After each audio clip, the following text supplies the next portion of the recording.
Bonjour à toutes et à tous. Merci de nous rejoindre pour le premier anniversaire du projet P16. On est réunis aujourd'hui pour avoir un premier bilan. Qu'est-ce qu'a pu accomplir P16 durant cette année, notamment dans le cadre de sa collaboration avec Probable. Donc voilà, on va avoir plusieurs présentations sur ces thématiques. Ce matin, on aura les bilans et puis on aura aussi des présentations techniques sur les différentes bibliothèques qui intègrent le projet P16. Et on est vraiment ravis de fêter ça avec vous.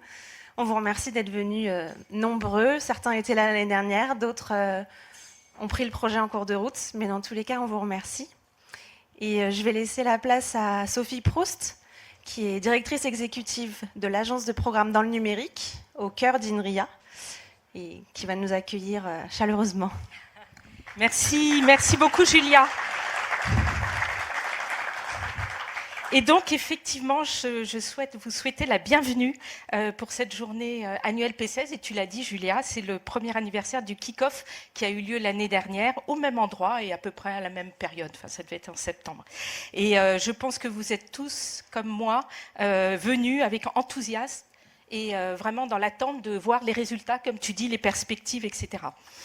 Et donc, ce que je voulais vous rappeler, en fait, et vous le savez bien sûr, que INRIA a la responsabilité, depuis 2018, de la coordination du volet recherche de la stratégie nationale en IA auprès de l'État et de la coordination de la stratégie nationale en IA.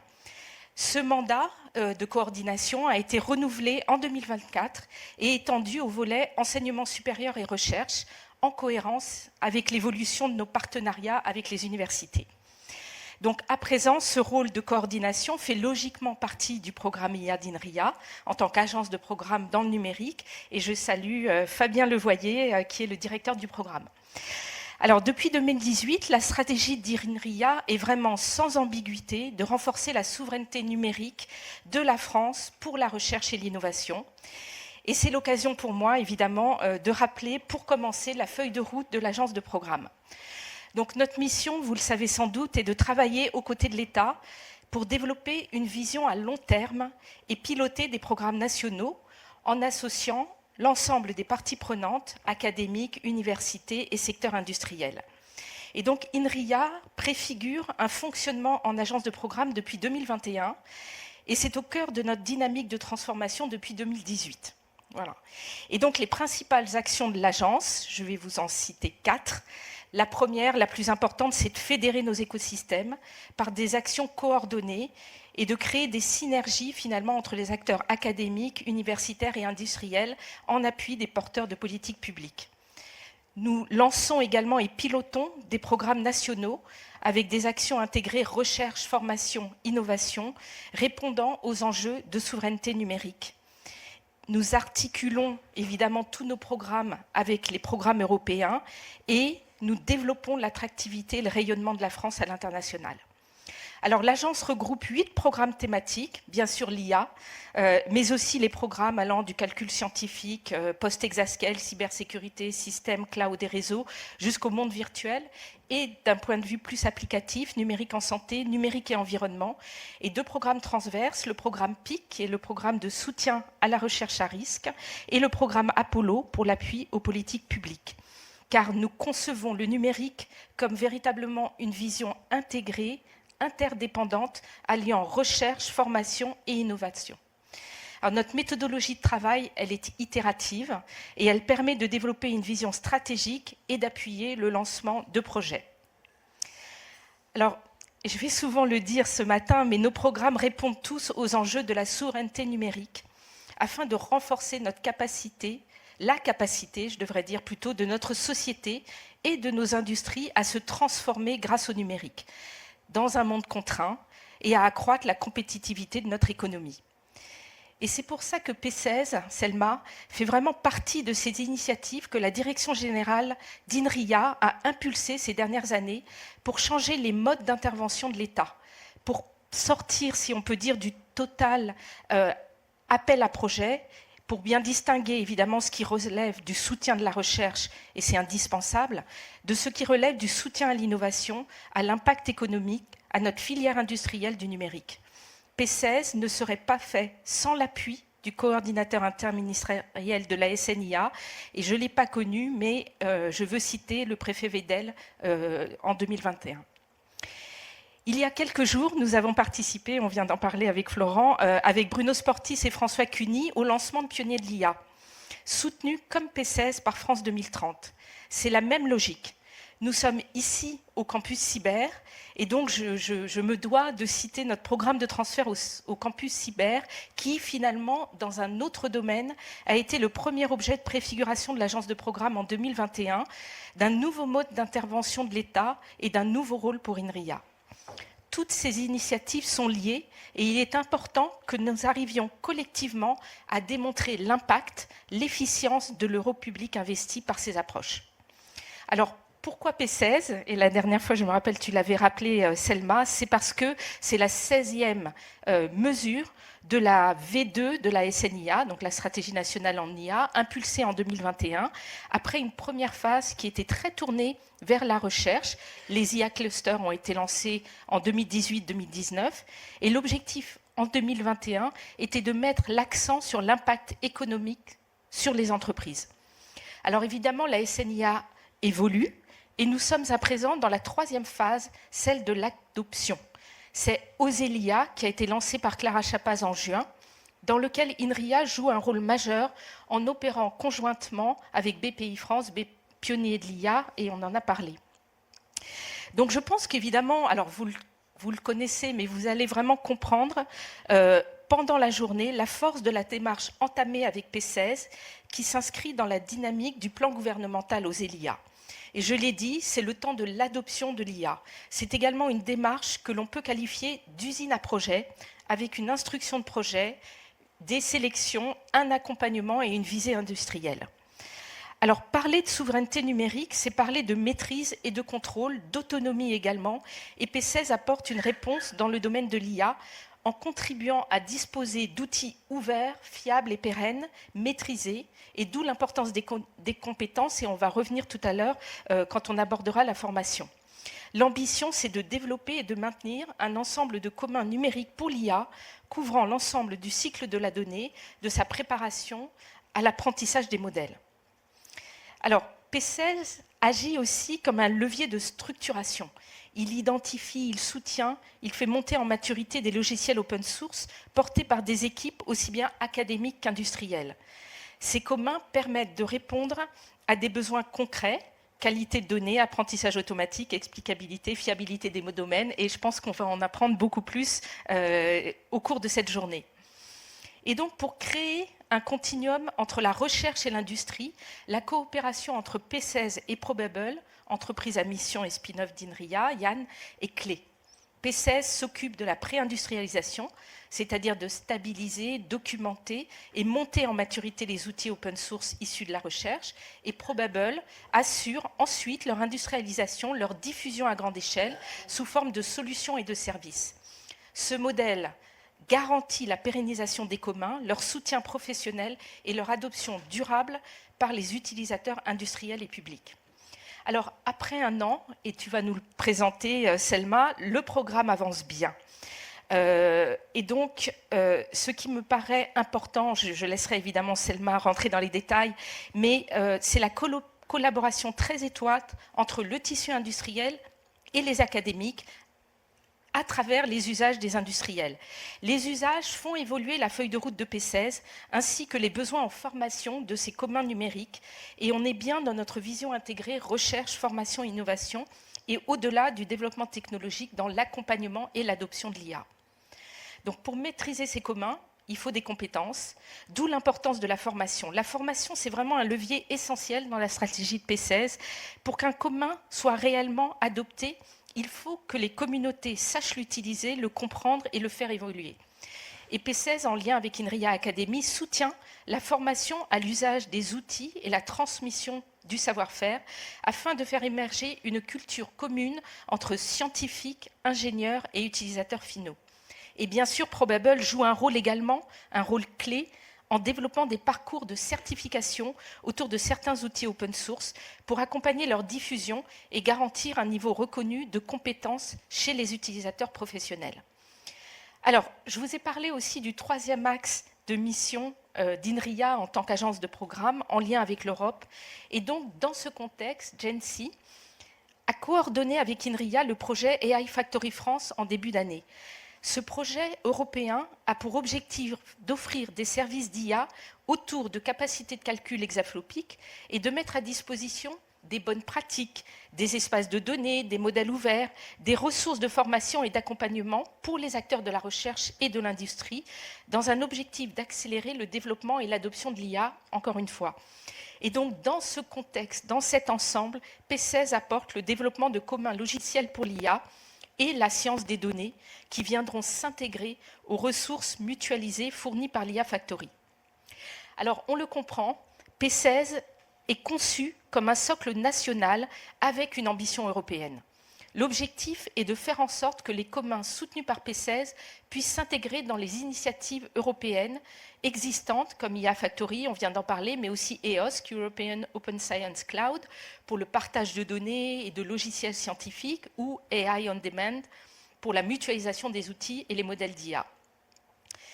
Ce travail en cours s'inscrit dans une perspective, une trajectoire de passage à l'échelle et une ambition du projet P16 qui marque sa démarche de pérennisation au-delà des 5 ans prévus par France 2030. Donc je voulais vraiment saluer le travail de toute l'équipe, bravo à tous.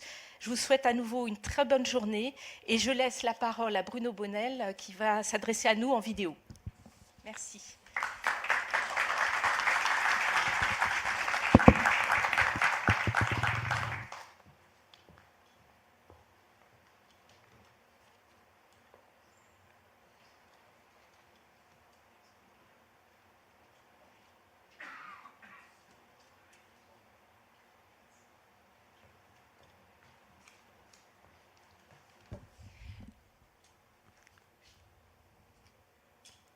En effet, donc voilà, Bruno Bonnel aurait voulu être parmi nous, notamment car, comme l'a rappelé Sophie, le projet P16 est aussi possible grâce à la stratégie nationale pour l'IA et à France 2030. Donc il nous a laissé une petite vidéo et puis ensuite Florent Kirchner prendra la parole aussi pour le SGPI. Merci.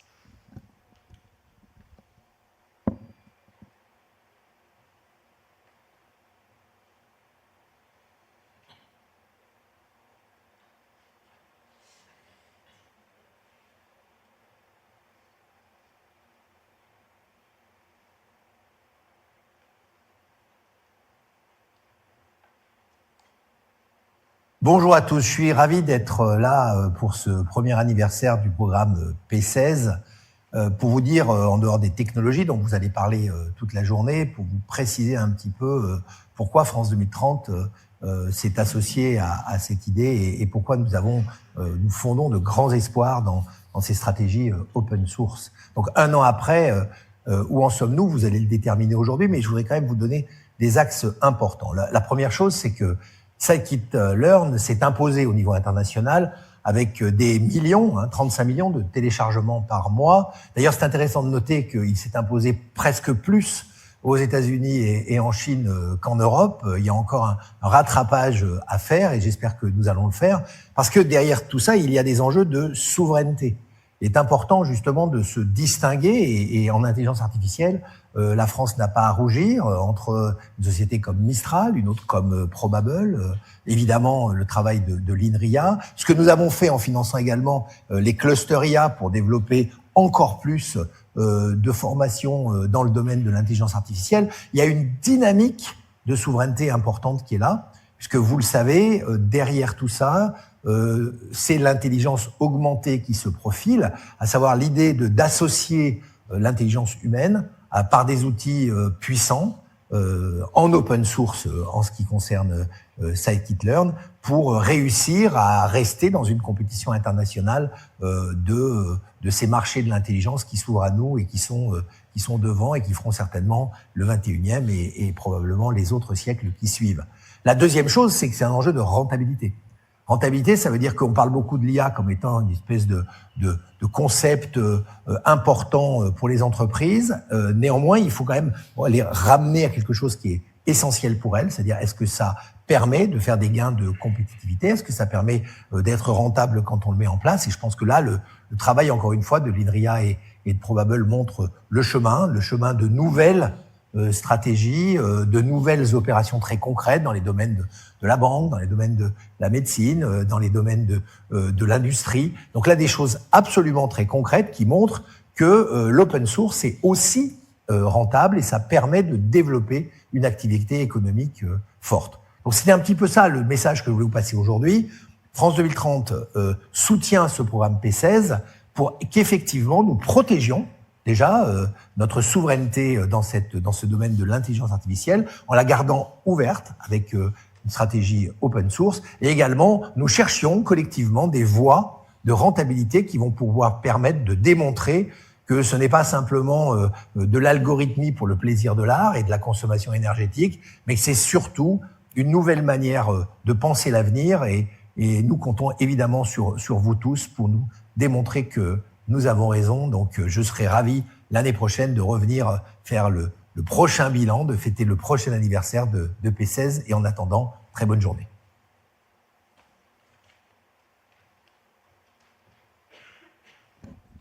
On a encore parlé de souveraineté et justement, on a donc parmi nous le directeur du pôle souveraineté numérique du secrétariat général pour l'investissement qui va nous clôturer ce petit mot d'accueil. Et on va faire très vite parce que l'objectif, ce n'est pas les mots d'accueil, l'objectif, c'est de pouvoir suivre ensemble et travailler ensemble sur les avancées qui ont été produites. Et très, très heureux de voir cette communauté rassemblée ici pour sous ce drapeau P16 pour pouvoir avancer ensemble sur la suite. C'est toujours compliqué de passer après une vidéo de son chef, et donc je ne vais pas paraphraser ce qui a été dit. Ceux qui me connaissent savent que j'ai passé un certain temps dans l'académique avant de passer de l'autre côté du miroir maintenant dans les équipes et dans l'administration française, et en particulier dans l'administration de ce plan d'investissement France 2030 et son volet numérique qui se déploie en particulier dans le cadre de P16. Moi, je voulais juste souligner deux choses qui me semblent importantes, quelque chose qui m'endort le soir et quelque chose qui me réveille la nuit par rapport à ça, et je voulais le partager avec vous, un peu pour faire écho finalement à ces questions de souveraineté dont on a parlé, à ces questions finalement de rayonnement scientifique, technique, économique autour de nous, parce que effectivement, un des objectifs de ce que l'on finance, ce que l'État finance, c'est des capacités finalement à venir éclairer et suppléer et mettre en action la décision publique, notre décision, nous, en tant que membres d'une même société. Et donc, à ce titre-là, P16, dans sa dynamique, et en particulier s'inscrit parmi ces quelques projets qui ont une forte dynamique autour des communs numériques, dans sa dynamique-là, vient justement fournir des façons d'éclairer, et vous y contribuez, cette façon d'éclairer la décision, d'éclairer la façon dont on comprend le monde, dont on comprend la connaissance. Ça, c'est particulièrement vrai, et une des raisons pour lesquelles penser au projet P16 aide des fois à m'endormir le soir, et j'espère que je compte sur vous pour continuer dans ce sens-là, c'est que vous capitalisez, et je suis content de voir Roberto parmi nous aujourd'hui, c'est un projet qui, à travers cette question de production de communs, permet de capitaliser la connaissance qui vit dans nos cerveaux, dans vos cerveaux de chercheurs. Je ne sais plus si j'ai le droit de dire no en tant que chercheur maintenant, et à m'associer à ces cerveaux-là. Et ça, c'est un sujet particulièrement important et sur lequel on a une chance incroyable en France, qui date bien d'avant d'avoir décidé que France 2030 financerait P16, qui est que cette communauté se met ensemble, travaille ensemble, met en commun de l'algorithme, de la documentation, des use cases, pour pouvoir partager cette connaissance et la pérenniser au fil de l'eau. Ce que fait P16 à ce titre-là est particulièrement important et particulièrement valorisant. Et sachez que c'est quelque chose qui est... On en a parfois l'impression depuis un labo, en tout cas je parle pour moi, des fois on a l'impression que ça compte que pour nous. En fait, croyez-moi, ça compte beaucoup, beaucoup plus large que pour le pur monde scientifique et le pur monde des équipes de recherche. D'accord ? Et donc, ça, c'est quelque chose qui est très positif et sur lequel je veux vraiment vous encourager à continuer de travailler, à continuer d'être attentif, d'être vigilant, parce que cette connaissance que vous figez, entre guillemets, que vous incarnez à travers les développements que vous faites, c'est un sujet particulièrement important. Préservez-la, faites-la vivre, faites-la grandir, c'est particulièrement clé, et c'est un vrai vecteur de souveraineté, on en a parfaitement conscience au niveau de l'État. Le deuxième sujet, et c'est ça qui me réveille la nuit, une fois que j'ai réussi à m'endormir, c'est un sujet qui est plus en lien avec là où on est en ce moment au campus cyber. Et c'est un sujet qui a été parfaitement illustré par Vincent Strubel la semaine dernière. Il a pris la parole aux assises de la cybersécurité. Je crois que la vidéo sera bientôt en ligne et je ne peux que vous encourager, même si vous n'êtes pas du domaine cyber, à aller écouter une intervention qui est limpide, qui est très claire, qui parle, qui est un peu anxiogène, qui parle des menaces, qui parle des risques, mais qui parle au-delà de ce qu'on avait l'habitude d'entendre parler, classiquement, hein, le niveau de la menace, la place des États-nations, les découpes mafieux, etc., qui parle aussi d'un deuxième type de menace, d'un deuxième type de souci, qui du coup depuis me réveille moi, merci Vincent, qui est cette menace sur les leviers d'action qu'on a en tant qu'État, qu'on a en tant que labo, qu'on a en tant que société, pour répondre à ces menaces-là. Et ce que dit Vincent, et ce qui est le souci, ce qui nous soucie aujourd'hui, c'est la perte de ces levées d'action-là qu'on avait réussi à capitaliser. Un des exemples, par exemple, peut se trouver dans le cloud, hein, mais on est en train de les perdre petit à petit. Et à ce titre-là, ce qui est en train de se passer plus généralement, dans l'IA depuis quelques années, hein, c'est pas tout récent, peut poser question, peut se dire tiens, est-ce qu'on garde ces leviers d'action sur des modèles qui parfois nous échappent, voilà. Et bien en fait, ça. C'est la raison pour laquelle je pense qu'en particulier cette démarche de P16, de mise en commun, de réflexion, de repartage, basée sur un modèle économique, hein, basée sur des façons d'avancer ensemble qui nous permettent de payer les factures à la fin du mois, ça, c'est un sujet particulièrement important, de préserver ce levier d'action, en particulier à des fins très concrètes de cybersécurité. Parce qu'aujourd'hui, faire de la cyber, c'est avant tout automatiser, c'est faire de l'IA. Et donc, à ce titre-là, je ne compte plus les équipes en cyber qui comptent et qui utilisent des librairies, des logiciels, des algorithmes, de la documentation qui est produite et qui est maintenue dans le cadre de P16. Et donc, loin de moi l'idée de vous empêcher de dormir cette nuit, d'accord ? Mais sachez que c'est aussi cette responsabilité-là, pas uniquement le côté positif, de conserver la connaissance, d'avancer ensemble, de créer finalement une humanité et une science meilleure basée sur cette capitalisation-là. C'est aussi, revers un peu de la médaille, un peu plus sombre, une capacité ensemble à résister à un environnement qui est particulièrement grave, qui est particulièrement noir en ce moment, et sur lequel tous les leviers d'action, toutes ces capacités qu'on a ensemble à partager et à travailler ensemble, vont être des éléments qui vont nous permettre d'avancer ensemble et de faire face à ces difficultés-là. Je m'arrête là, juste pour vous recommander face à ces deux choses-là, le côté enthousiasmant et le côté un peu plus anxiogène, je m'en excuse, de continuer d'avancer, à ce titre-là, continuer de montrer qu'est-ce qui est produit. C'est particulièrement important ces journées où on est ensemble, où vous êtes ensemble, pour travailler ensemble, pour montrer ce qui a marché, pour montrer, et je le sais au premier rang, ce qui n'a pas marché et ce qu'on peut apprendre de ce qui n'a pas marché, et de repartager ça, évidemment, dans la communauté de P16, mais évidemment plus largement avec tous ceux d'entre nous qui rêvent en s'endormant, qui cauchemardent en se réveillant, pour pouvoir avancer ensemble et continuer de faire avancer la façon dont on vit ensemble. Merci beaucoup.